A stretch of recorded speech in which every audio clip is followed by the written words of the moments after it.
Okay, we're holding 802.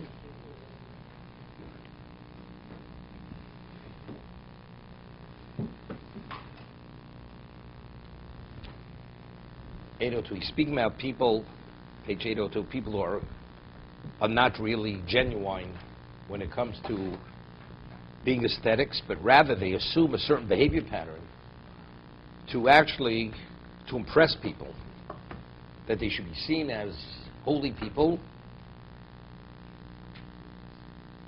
to achieve their objective. What's their objective? Third paragraph. They flatter people with their own position of emunah, belief, and their abstinence. Why? That people should have confidence in them. And they'll trust me even to give them their money for safekeeping. And they're going to reveal things which are confidential. They'll take confidence in them. But what happens? These people, not knowing who they are, they can actually bring harm to them. Here I share secrets with you, subjects, areas of confidentiality, and believing because he's a holy man, he'll keep it in confidence, but rather he'll share with others, it'll cause the person harm. These are evil people. This classification are evil people in society. They're far from truth, and they're more detestable than anyone else.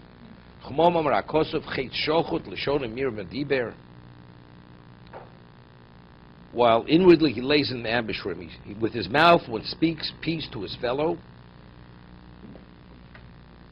Mirma diber. Inwardly he lies in ambush for him. Okay?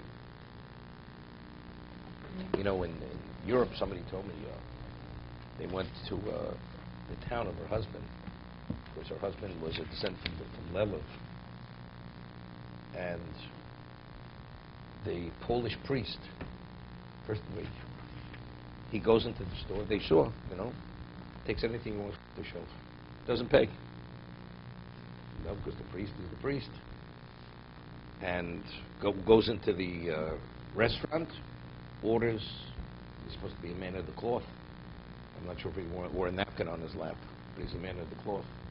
And he ordered, and he totally, ate like a glutton. This is supposed to be a holy man. Yeah, but this man, he's a man of who knows what he is. So these people have no scruples. So we're talking something similar. So there, it's obvious what they are. You want to deceive yourself, do what you want. But these people truly are what? They're charlatans. They're putting up a facade that they're holy people. For what purpose? Once mentioned, there's a tshuva in the Binyan Sion. There's a person, his name was Yaakov Ettlinger. He authored a sefer, Orach Laner. So he has a sefer, a tshuva sefer, and responsa, where this man comes to town, and similar to this type of person, and davens for hours, is there for weeks, fasting, people bring him food, and he established himself in the community after a few months. He's a holy man. People went to him to receive brachas from him, holy man. One night, and there was a woman in the community, her husband would travel. Maybe he could be away from home for 2 months. One night, 12 o'clock at night, this woman gets a knock on the door. The holy man's there. Yes, I have to speak to you. I'm an agent of God. I'm supposed to impregnate you, and the child's going to be Mashiach. This is the response. And I have a box. You take this box, but you're only permitted to open the box after 3 days, and you'll find a special gold coin in the box. And you hold the gold coin till the baby will be born. Okay?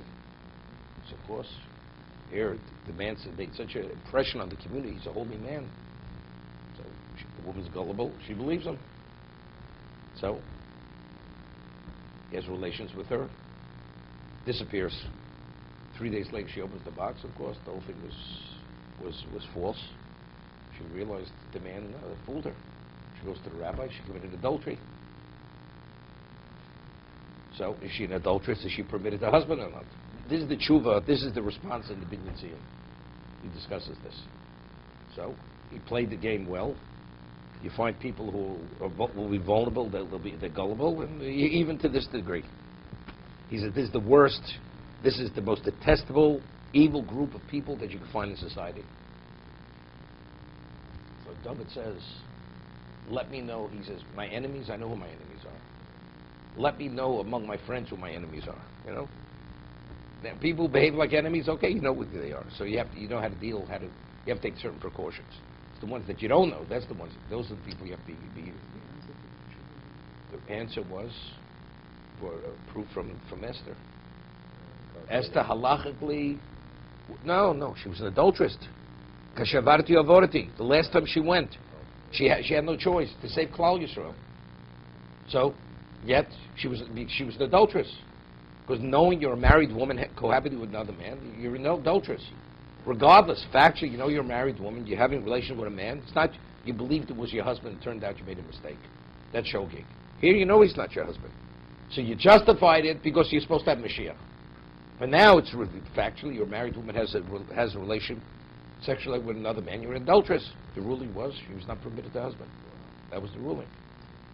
But it was due to her gullibility. It's irrelevant. It's no worse than here. You dictated. You have a ruling. You must go. Mordechai instructed her. She must go to Achashverosh. Because she went willingly. It wasn't considered a rape. She became an adulteress. No, that was earlier. Not the last time. No, the last time was the cargo. Because she initiated it. She initiated it. No, see, he's proving that. Even though the halacha dictated she had to do that, nevertheless she was an adulteress. You see this in the newspapers, it comes out as people in business.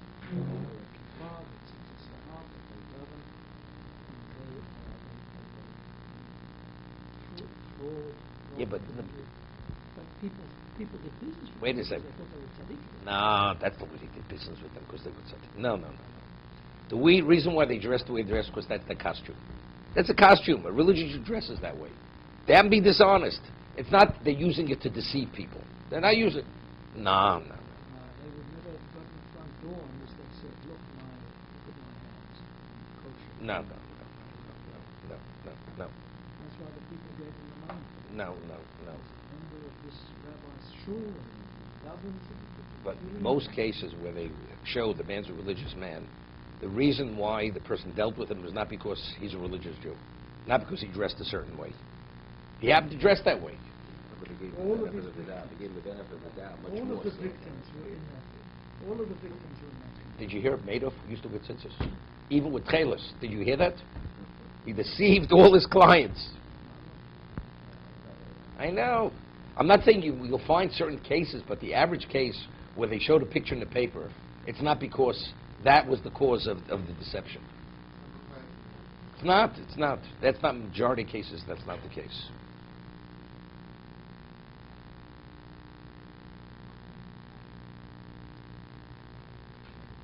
To be continued.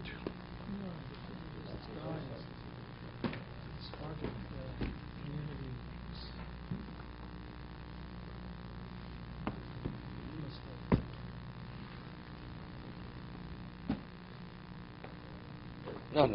I know what you're talking about. It has not. He was not seen as a because of his religiosity. His father was a rabbi. That person. Look, he swindled $80 million from his own uncle. He took $70 million. He took $70, $80 million. There, he was a sick man. He was sick. He's a sick guy.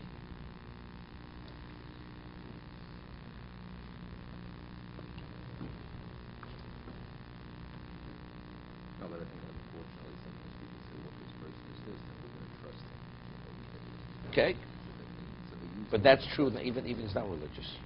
A person establishes. It's always a certain There's a case on 47th Street many years ago, and Mr. Blick says Hashem has to watch over you.